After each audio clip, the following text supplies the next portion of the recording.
Let's go. Yo. Get up, nah, I ain't a quitter. Toss me the ball, I'm a really big hitter. Big picture, I'm a straight killer. Rising the song to the highest bidder.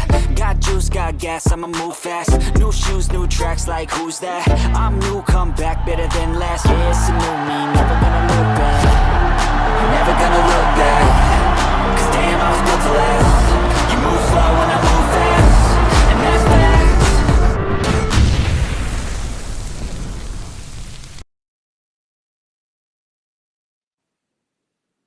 Welcome into the Chicago Sports Podcast, Monsters of the Madhouse, and Happy New Year. We are now into 2025, which is very hard to believe, but here we are. We're excited to be here with you all tonight, spending the new year talking about our Chicago Bears here at Monsters of the Madhouse. Make sure you guys like and subscribe our YouTube channel, our YouTube page. And with us tonight, we got Brad from Indiana. Brad, Happy New Year to you, man. How you doing? Happy New Year, brother. Doing good. Yeah, man. Good to see you tonight. And our special guest, it is an honor for me to introduce to you now, Crooked Commish, as he is representing the Chicago Clubhouse Podcast. What's going on, man? It's good to see you in here tonight. It's good to be seen, guys. Thank you for having me on the show, and it is good to see you all. Yes, likewise, man. And we got a lot to dive into as this is it. I can't believe this. I feel like we were just getting started here into week one for the football season, but this is the last weekend of the year. To a surprise to everybody that we're not going to the playoffs. I don't understand why we're not going to the playoffs. It's only a 10-game losing streak, but I don't know if we're going to be able to break that this weekend. So we're talking about week 18, guys. We're talking about if it matters. We're talking about if the Bears-Packers game matters on Sunday. We're talking about if there's other games around the league that matters because as Brad and Kibis, as we were all talking before we jumped on today, we were talking about how there are games this weekend where teams are resting players or teams are just kind of taking it. They're just kind of getting ready for the playoffs. And then there's other teams fighting for their playoff life. So we're going to go over some of that as we go into the show. And we're going to talk about the Bears Packers because right now, Crooked Commish from Chicago Clubhouse Podcast, this is against the Packers right now, a 10-game losing streak against the Packers. No, it's 11-game losing streak. We're at a 10-game losing streak, 11-game losing. There's too many losing streaks. I can't keep track of them. But we have this losing streak against the Packers right now. Matt LaFleur has owned us. We've had many different coaches since then. It's pretty remarkable. What do you think about this, man? When you process everything that has gone on with this rivalry, there hasn't been one because we can't win a damn game. Mm-hmm. Yeah, I mean, typically a rivalry is something where you're kind of going back and forth and, or at least it's 60-40, but with the Packers having an 11-game winning streak against us, and it's more than likely about to extend to 12, and our current losing streak is 10, which is currently going to extend to 11, so I can see how all these losing streak numbers are getting confusing there, kind of blend in with one another. But it's definitely been a disappointing season. The team kind of fell apart after that Washington game, just never could kind of get their footing or kind of get back on the same page. But I don't think any of us are really shocked to see the results of it, considering that we didn't move on from the coach at the end of last season. I think keeping Eberflus on,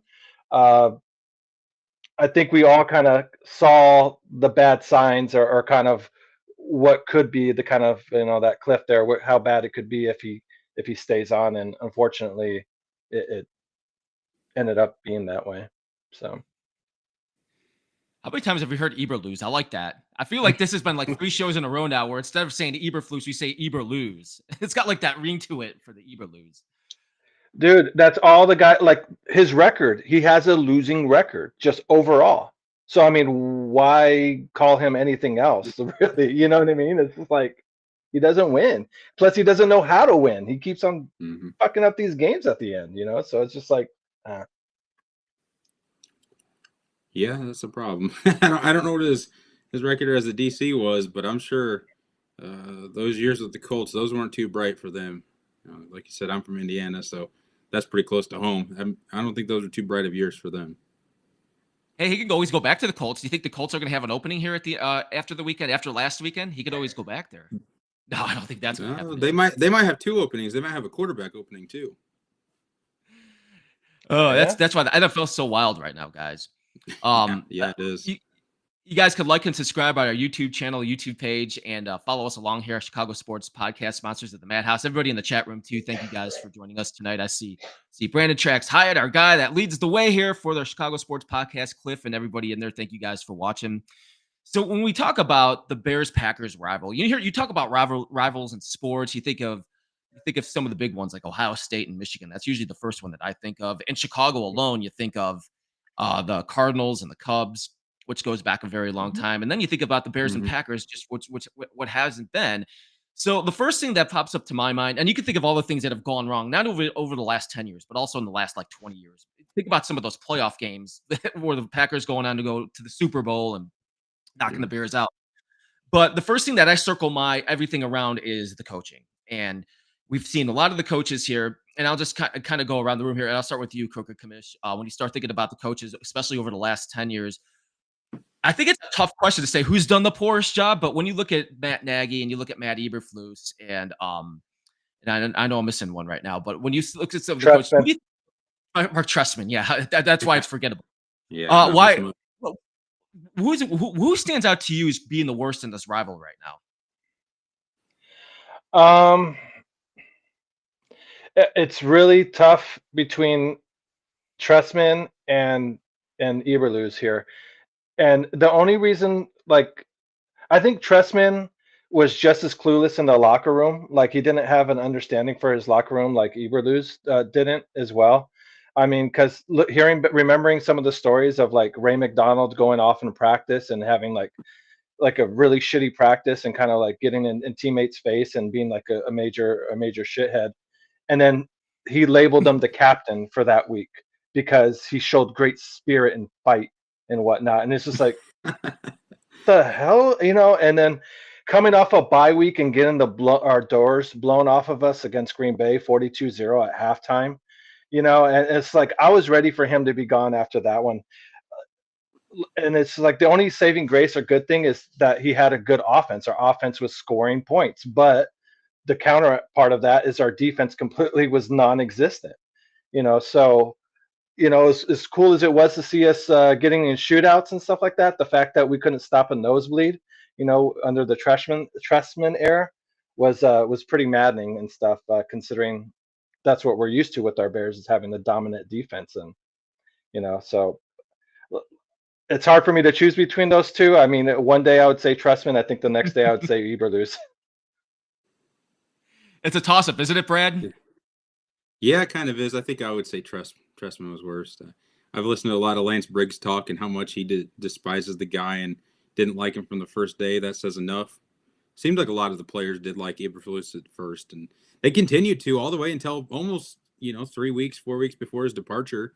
And you know what? At least he kept us in games. Like we weren't losing by 40 points to the Packers and the Lions and the Vikings and anybody else in the NFL like Trestman had us doing. So I'm going to give the edge to Eberflus on that one, but I'm still glad to see him gone. Yes.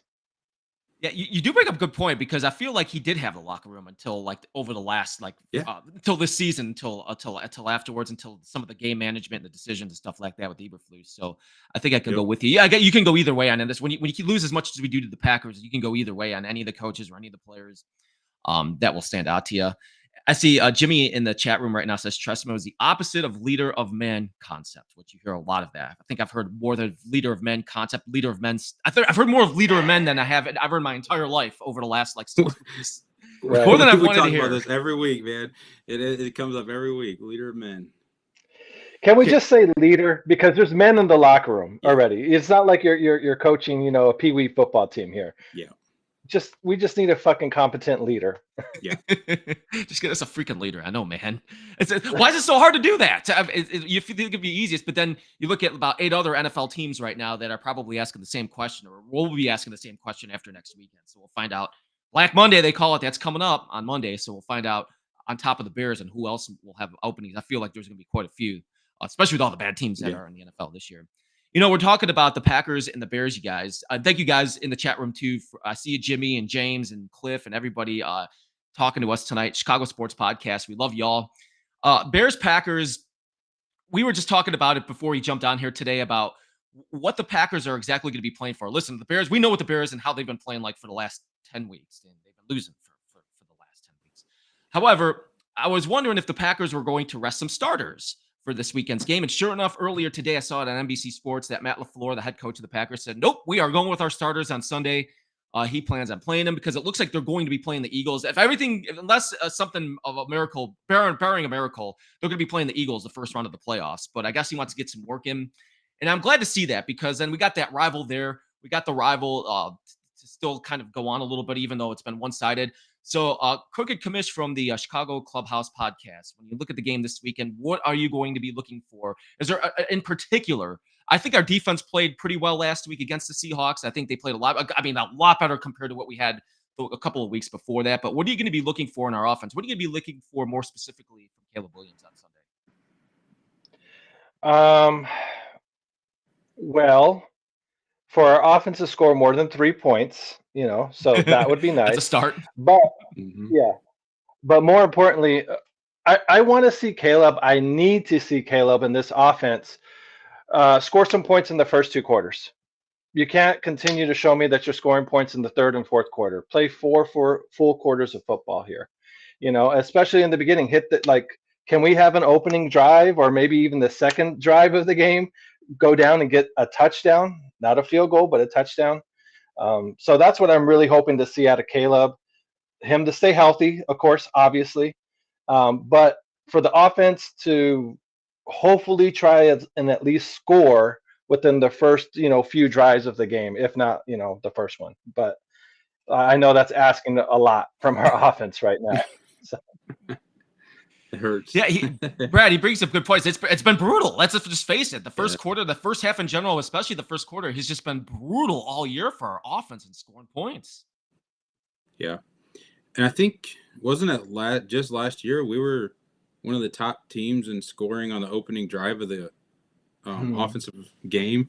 Like, even if it was a field goal, we were at least scoring, right? I think we were at least top 5 in the league in doing that. And I think we only have 1 opening drive score this year, maybe 2. Yeah, I completely agree. Can we see some scoring? I mean, I know Commish wants to see a touchdown, but I need to at least see points. Jesus, criminy. It's been rough. I'll take a safety even. Come on now. Yeah, a field goal into safety, right? Yeah. 5 points. We got a baseball score. All right, here we go. Yeah, I think we're trying to get close to 7. Touchdown on the year, they might outscore our offense. Yeah, dude. We're trying to get closer in the first half. It's really been remarkable to see how bad our offense has been in the first half this year. And at some point, we could sit here and we were talking about Matt Eberflus and the coaches, but you got to put also on the players here, man. Some of the players underperforming. Maybe we don't have the right players in place. There's a lot of discussion where we can go either way. And Crooked Commish, when we talk about putting the right players in place, that would bring up our general manager, Ryan Poles, who is, I think he's been under, I'm not going to say under the hot seat, but under some hot water. I don't know, under something. I don't know what he's been under. I don't know what he's been picking, but he's done some good, but he's definitely done some bad, especially when you look at the offensive line. We talked about this last week in the show, and I got pissed. I was going off. I'm like, how the hell are we going to replace a whole offensive line in one offseason with depth and with starters? I'm like, that's how it's been. And so when you look at Ryan Poles and his job and what he's done so far, what would you say about him overall, the job that he's done, and should he be deserving of keeping his job after this weekend against the Packers? I think so. Because his contract situation is I think putting us in a weird spot. The Bears in a weird spot. The fact that he's going into the last year of his contract here, and we're bringing in a new coach. So it's one of those things where it's like, can we get a coach? Sure. There's only 32 of these jobs. Somebody would take the job, but it may not be the guy that we want to take the job. It may be another Trustman-like guy.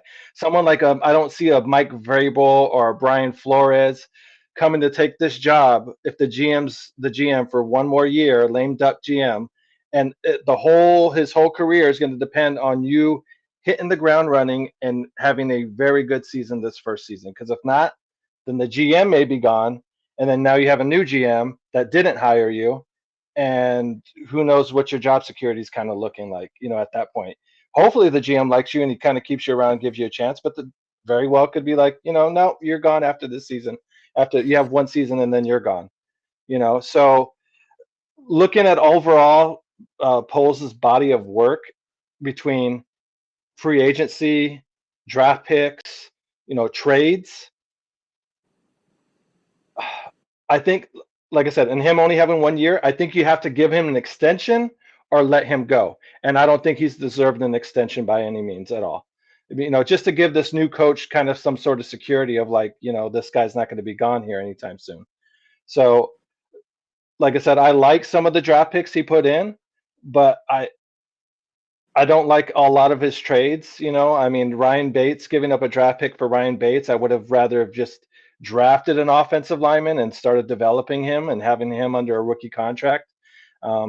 What I wasn't really thrilled about him drafting Amagaji, while he was already hurt, so he was going to miss all of training camp and he wasn't going to get any, like, you knew that drafting him and going in, and you knew that with your offensive line being the issue that it already was, so like I said, with Poles, if it was up to me, I think the best thing to do is to let him go and to get the new GM with the coach and kind of align that and get that together. Because like I said, this whole cycle of how we've been living thing, they showed it on Thursday, the carousel thing of during the game, where it's like you draft a QB, the coach comes in there, and then the coach is fired, and then it's like the same bullshit we've been dealing with this whole time. So like I said, I don't think Poles deserves a contract extension. I would let him go after this season. You brought up something interesting as I was hearing your response about the possibility of an extension, which I didn't even think of that, because when you bring together a brand new head coach and you got a general manager going into the last year of his contract, and I guess it'd be vice versa for any team. It doesn't matter what it is. You want everybody aligned together. And so if you go on and keep Poles another year, you want to give him that extension to have that head coach and GM connection, Brad. And so Crooked Commish says, okay, I would probably go in another direction. So with that being said, do you think he would choose to go in another direction, or would you re-sign him and keep him longer with the head coach and match him up and let him get a second chance here? I'm kind of on like a 55-45 split on it.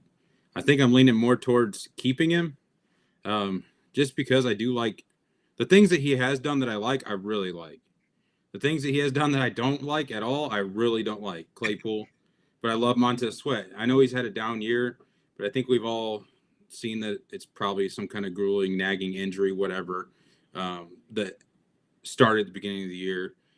But I mean, obviously, the trade with the Panthers should go down as one of the biggest trades as long as Caleb Williams works out and Bryce Young doesn't trend up too much. It should go down as like one of the biggest heisted trades in probably the history of NFL, especially the last 20 years. All the comp we got back for one single pick, and DJ Moore was almost worth it when you seen Bryce Young play last year. It was like, well, shit, they got rid of their whole franchise for a quarterback that can't even play in the NFL is what it looked like. So Right. To me, that was worth it in its own. I think Jimmy said something in here that's kind of silly, but trying to say that Pace was better than Poles, and that's just blatantly not true in my eyes. If you look at what Pace left the Bears with, Poles has had to climb out of a hole. I think his first year he had 3 draft picks and like negative $40 million in cap space, and now Ryan Poles has it sitting at a free $81 million in cap space next year with an extra second round pick. I think we gave up our 4th round for this year to get Booker last year. Yeah. But yeah, we've got $81 million free in cap space with every pick and an extra second round pick. And that's before the cap space bump that they do every year. Everybody gets a pay increase. So we'll get a cap space increase, and that'll probably push us close to 90. And if another GM comes into that might be one of the better situations to walk into as a new GM or as a resurrecting GM, somebody that's done it before and like wants to get back into the game of it.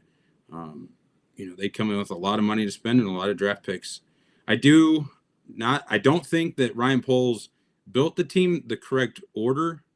He went specialist first, which was obviously trial and error, I think, on his side. Maybe he was just trying to go against the grain. But yeah, I'd keep him. Maybe not extend him this year. Wait until next year's over to kind of see what his draft picks turn into. over the next year, but I lean with keeping him. You know, it's going to be interesting. It'll be a lot of talk here, especially on our show over the next couple of weeks after the last, on your show too, Chicago Clubhouse podcast too, I'm sure, about Ryan Poles and the direction they go, head coaches, and who the names are going to be out there. Heck, I just saw a rumor that Ron Rivera is getting interviewed by the Jets tomorrow. So some of these coaches coming out and who's going to be getting the interviews, like I just can't wait to see how this all plays out. And we're going to have a lot of time to talk about that here on the Chicago Sports Podcast. Thank you guys for watching tonight too. I see you guys in there. Atmos, I see you in there. Cliff, thank you guys. Plank, thank you guys for watching tonight. Bear Down, I see a Bear Down. I see a lot of agreeing about polls, talking about Ryan Poles. So thank you guys for watching. We're talking about Week 18 here, the NFL season, as we talk about the Bears and Packers. That's not all we have this weekend. There's a lot of some games with big playoff implications. And games where a lot of players are going to be rested. You're not going to be seeing Patrick Mahomes this weekend. You're not going to see Saquon Barkley this weekend and a lot of others. But you're going to see the number one seed in the NFC be determined Sunday night between the Vikings and the Lions, which I think is going to be a great game. I cannot wait to watch this game. The Lions continue to just impress me with all those injuries they have right now, how they can still go to San Francisco last week and win the way they did. And when I'm going to be watching for this game on Sunday night, just as a football fan, I like the story of Sam Darnold. I think has been great so far for the Vikings. I love their head coach. I love everything about Dan Campbell, what he has done so far. But just Kamish, when you watch this game on Sunday night, you look at the NFC North in general. Just how far behind are the Bears right now? Now I know they can change it around in one season. Teams go back and forth every season with free agency and injuries and stuff like that. You just never know. But boy, oh boy, when you look at our division right now and you see these two teams playing for the number one seed because they only have 2 losses, and you look at our team and how much work we have, does that concern you at all? And what are you going to be looking for when you watch that game on Sunday night? I mean, it does concern me because, I mean, the main thing, the biggest difference between all 3 of those teams and our team is look at their quality of offensive linemen and look at ours and whatnot. And it's one of those things where, like you were saying earlier, it's unrealistic to be like, yeah, we're getting 5 new offensive linemen, whether in the draft and all that, and they're all going to gel together right away and play, good and stuff like that. So it's like we can't use all our draft picks on offensive linemen. We can't use all our free agent focus on offensive linemen and whatnot. So yeah, it does concern me. I feel like we're way behind in the trenches compared to the other teams in our division there. But looking towards this game here, between the Lions and Vikings, like you said, I think it's going to be a really good game. The Lions having all those injuries and still being able to withstand it and survive it, shows you how good that culture in that locker room is. That they can face a lot of adversity and still come up and find, the strength to play and still play hard and whatnot. And especially, and you're not just losing second string, third string guys, you're losing, Hutchinson and major players on your team, and you're still able to kind of find a way to do it. So I'm looking to see how good Sam Darnold does, because this is crunch time for him for sure. And he's obviously looking to parlay his good 1-year career here with Minnesota into a longer contract somewhere else. So that's what I'm going to be watching for as well. And then I think fantasy wise, I got to look out for a few guys as well. I got a championship game on Sunday, so I don't think I got anybody in Detroit, thank God, because I don't want to go up against Gibbs. That guy's looking a little too good right now. After last week, no, you don't want to go up against Gibbs this week. He'd be a killer right now, man. The way that guy's playing.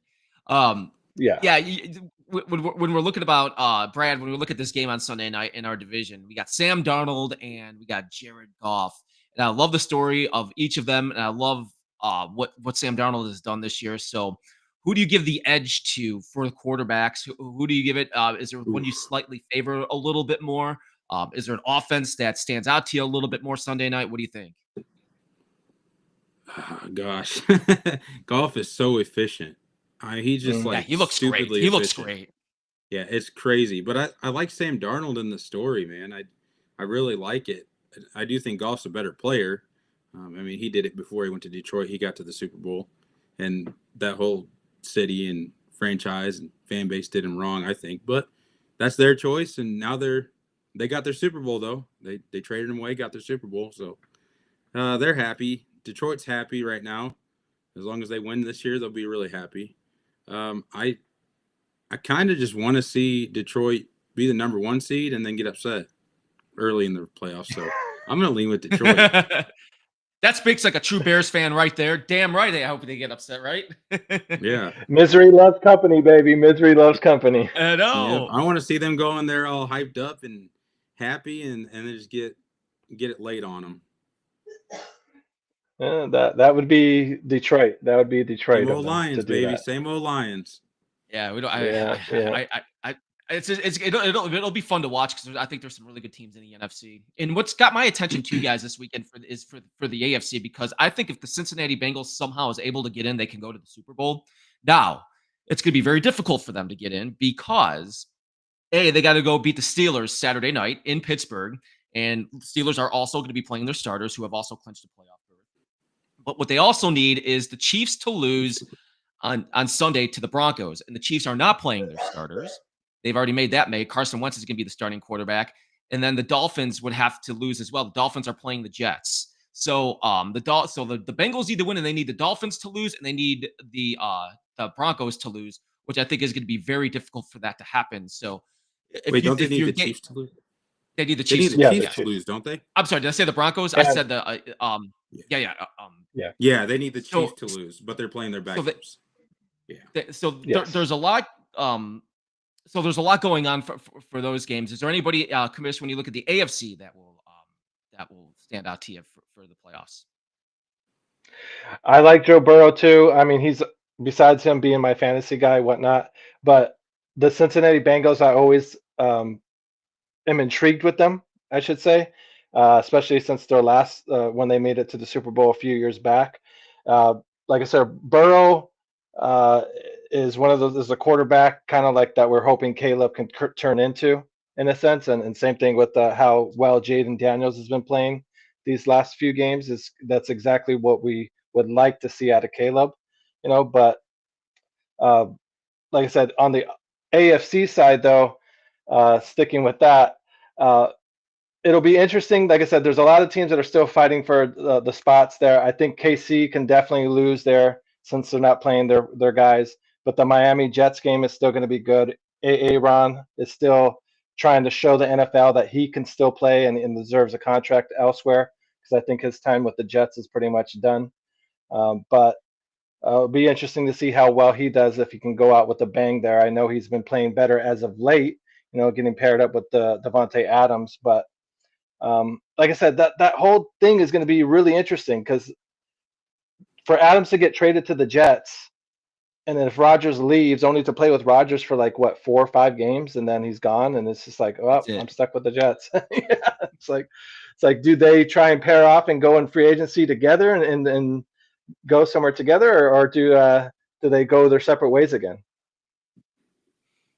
Yeah, it's gonna be fun to watch. It's fun you bring that up to, and you look at the trades and everything that's happened in this week in the season. That's why we're talking about Week 18 right now, because there's so many different things that could happen this weekend with teams, whether they go into the playoffs for that last spot, number 1 seeding for our division, to see what we're looking at here between the Lions and the Vikings, and so. We're getting ready here for football for a final weekend as we get ready for the playoffs. Sponsors of the Madhouse Chicago Sports Podcast. Thank you guys for watching tonight. Like and subscribe on our YouTube page, our YouTube channel. Got a couple of minutes left here with Crooked Commish. He represents the Chicago Clubhouse Podcast. And Bears-Packers on Sunday. It's a 1:00 game. Now it's the hard part here, guys. We talked about the quarterback play. We talked about the losing streak. We talked about everything that has gone into this game, going into this game this weekend. A lot of things that are going against our way. Including the coaching and everything else that has gone wrong with this rival here. So when you look at this game on Sunday, I'll start with you, Crooked Commish. When you look at this game, make it known, Matt LaFleur did say, and I mentioned this in the show a little bit earlier, that he is playing his starters on Sunday. Now, I don't know how long he's going to play his starters for, but he's playing his starters on Sunday. Maybe he pulls them at halftime. Maybe he gets them ready, especially if he knows for a fact that they're playing the Eagles the following week. But do we finally get off the snide here? Do we finally go in? Do we break our losing streak? Do we break our losing streak in general? Do we break our losing streak against the Packers on Sunday? What is your final prediction? Pain is my final prediction. We're going to experience a lot of pain. No, unfortunately, I don't think we're going to win. As much as I would, I mean,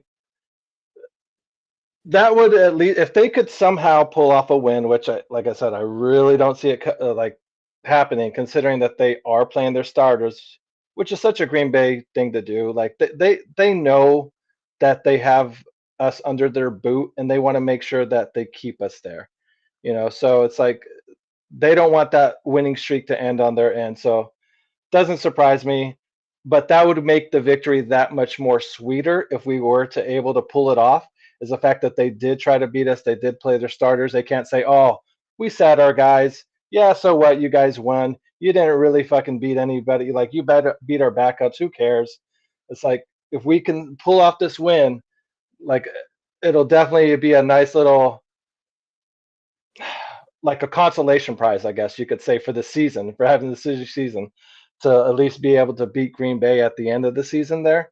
But like I said, I'm not expecting it. I'm expecting to see a lot of pain, and I'm hoping Caleb does not break the sack record, but we'll see. Ooh, I forgot about that. That could be in the play, Brad. About the sack record.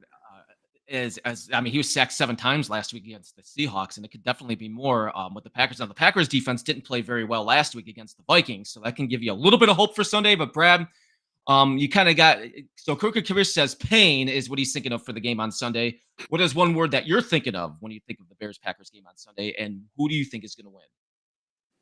Misery. I'm gonna build off it. Misery. Pain, misery. That's all it is. Hey, Brad, we're really starting everything off right here on 2025, right? If you start at your lowest, it only goes up, right? Yeah. Right. Okay, so we're not gonna win a Lombardi this year, but we've been good for the last 10 years for 2 trophies a year. It's participation in off season, so we always win the off season, and we always get a participation trophy. So we'll get that one. We'll get that one on Sunday. We participated. And we'll wait till the off season, and we'll be crowning ourselves the champions of that too. So, go Bears! Yeah, that's right. That's right. Put it on, LeBron. Now, there's a path for us to win on Sunday, but it's not realistic. If we can stop their run, that's what it's always been. I trust our secondary to do their job in the pass game, but if we can stop the run, I could trust them to make the plays in the secondary, but it's not likely. We get ran on by the Packers. The last 11 games, they've done whatever they want on the ground to us. So then it opens up their play action. They just sling it 50-yard touchdown, at least one a game. So I do have one other request. One other request I would like to see. If we get a team like in 3rd and 17, can we please just stop them and not give up a 3rd and 17, 3rd and 15? For God's no sake, shit. Seen a lot of that. That's the other thing. Yeah, a little too much of it. Mm-hmm. Fuck. Yeah, it really has. Our third down has been terrible for especially over the last 6-7 weeks, man. The way that they've played on 3rd down and even some 4th down as well. So I hear misery, I hear pain, I hear I'm gonna say excitement. I'm excited for the games. I'm trying to get excited for the game Sunday. I think I'm just excited because it's still a Bears-Packers game, and it's the last game of the year. And you got to have some type of. I'm always trying to find some type of positive aspect of anything that I do and anything in my life. So with the Bears, it's been very difficult to find something. So I'm hoping maybe Caleb Williams will break out a little bit, and the offensive line will hold up, and they can at least score a couple of touchdowns. Not saying a lot after they only scored 3 points the last game. So I don't. I'm just trying to see a little bit of like hope and not have that misery for the Bears-Packers game Sunday. So we'll find out, guys. We got a lot more to talk about that as we lead up to the game here on the Chicago Sports Podcast. A Crooked Kamish of Chicago Clubhouse Podcast. First off, we can't thank you enough for coming on tonight. Can you tell us a little bit about maybe of a show that you have coming up, and how can we find you? How can we listen to your shows? Yes. So I do have a show coming up. I do the Bears pregame show 2 hours before game time, no matter if it's a Sunday, Saturday, Monday, whatnot. So that is my latest show coming up. I have 2 other co-hosts, Coach Chef and Amp. at the Chicago Clubhouse, either podcast or network. We're kind of named after two. So check us out on YouTube and on Facebook. Please like and subscribe. We talk all Chicago sports just like they do here as well. So, like I said, Tuesday's the main show where we break down the games, talk about usually what went wrong, but I also put together, I also like to put together a highlight clip of the Bears games, especially as long as they win. When we're only scoring 3 points, it's kind of hard to put up a highlight clip of the game and whatnot. But that is something I like to do. I produced the Tuesday show, but I will be live also at headquarters. I'm here. We were talking about this earlier. We're in three separate time zones here. So I am located in Peoria, Arizona. So I will be doing the live pregame show at headquarters on Union Hills on Bell and 83rd Ave. So anybody here that's in Arizona and that would like to stop by over at headquarters to check out the pregame show, we'd love to have you. If not, please go ahead and check us out on the podcast there on YouTube or on Facebook. Any chance you get, like and subscribe. We really do appreciate any support we get. That's funny. We were talking about that before we jumped on the show today. That I'm on Eastern right now. Brad is in Central Time, and Crooked Commish is on your Mountain Time, right? Is it Mountain Time or is it West Coast time? Yeah, time? Mountain Time. Mountain Time. Yeah. So 3 different time zones right now, man. I think that's a first here on the Chicago Sports Podcast. We had everybody on different time zones, man. We're breaking some history around here. So we have deep dish over here, we have thin crust over there, and then we have tavern style over here. All different types of pizza. all different flavors, man. That's what we love about our show. Well, we appreciate your time now, man. So thank you so much. You guys can definitely go check them out. Chicago Clubhouse Podcast. Go ahead, like and subscribe on our channel here, sponsors of the Madhouse Chicago Sports Podcast on YouTube. You can do that, and then you'll get the notifications popping up on your phone whenever we go live. We have shows coming up all the time as we get ready here for Bears Packers this weekend, Week 18, and we're gonna have more to talk about with that. So, Brad, good to see you tonight, man. Happy New Year to you too. Good to see you. Man. And I know you're gonna be watching that Bears game, and they're gonna win, and you're gonna come here next week, and you're gonna say, "Dude, I was 100% wrong." Yeah, I'll take my lumps. I hope I'm wrong. I hope you're right. And hey, at the end of the day, it's football, man. I enjoy it. For real. Even if we're losing, it's football. And then I'm gonna jump on the Chicago. And that, I was gonna say, Crooked Commission. I'm gonna jump on your show. Then I'm gonna say, dude, you're wrong too, man. I'm gonna go on. I would love for you to say that I'm wrong. Come on my show. I would love for you to say that, and I would love to say, you know what, my bad. You're right. Won't ever question it again. So I appreciate you guys. I want to thank you guys as well. Brad, it was very nice to meet you. Matt, same as you. Appreciate you guys having me on here and talking Bears football. Always enjoyed doing it. So anytime you guys feel like shooting the breeze, please let me know. Sounds good, guys. And Happy New Year to everybody, too. Good meeting you. So we appreciate everybody. Happy New Year. And we will talk to you guys soon. Thank you guys so much for watching the Chicago Sports Podcast, sponsors of the Madhouse.